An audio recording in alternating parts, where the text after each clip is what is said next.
বন্ধুরা আজকের ভিডিওতে আমরা জানব বাংলাদেশের কোন ব্যাংকের মালিক কারা, কোন ব্যাংকে কোন দলের প্রভাব আছে, আর আসলে কোন ব্যাংককে বলা যায় বাংলাদেশের best bank.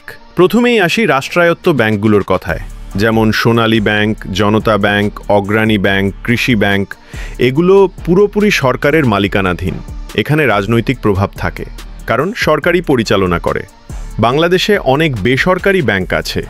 Islami bank Bangladesh limited IBBL, Dutch Bangla bank DBBL, BRAC bank, eastern bank, the city bank. এগুলোর মালিকানা বিভিন্ন ব্যবসায়ী গ্রুপ বা ট্রাস্টের হাতে। তবে এখানে অভিযোগ আছে যে রাজনৈতিক দলগুলোর প্রভাব খাটিয়ে মালিকানা বা পরিচালনায় হস্তক্ষেপ করা হয়। বেশ কয়েকবার মিডিয়াতে এসেছে যে কোনো সরকার ক্ষমতায় আসলে নিজেদের ঘনিষ্ঠ গ্রুপকে সুবিধা দেয়। কিছু ব্যাংক দখল ও টাকা লুটপাটের অভিযোগও শোনা যায়। তবে অফিসিয়ালি কোনো ব্যাংককে সরাসরি এই দলের ব্যাংক বলা যায় না। এবার আসি সেরা ব্যাংকের কথায়। ডিজিটাল সুবিধা ও ATM নেটওয়ার্কে ডাচ বাংলা ব্যাংক DBBL এগিয়ে। আন্তর্জাতিক মানের সার্ভিসে ইস্টার্ন ব্যাংক EBL আর স্ট্যান্ডার্ড চার্টার্ড সবসময় উপরে। রেমিটেন্স ও ইসলামী ব্যাংকিংয়ে ইসলামী ব্যাংক বাংলাদেশ লিমিটেড সবচেয়ে বড়।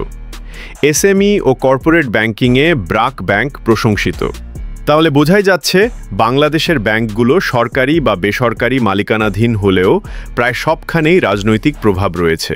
তবে বেস্ট ব্যাংক বেছে নেওয়ার সময় আপনাকে দেখতে হবে আপনার প্রয়োজন কি, রেমিটেন্স, ডিজিটাল সার্ভিস না কর্পোরেট ব্যাংকিং। কমেন্টে লিখে জানান আপনার কাছে কোন ব্যাংক সেরা মনে হয় আর কেন। ভিডিওটি ভালো লাগলে লাইক, শেয়ার আর সাবস্ক্রাইব করতে ভুলবেন না।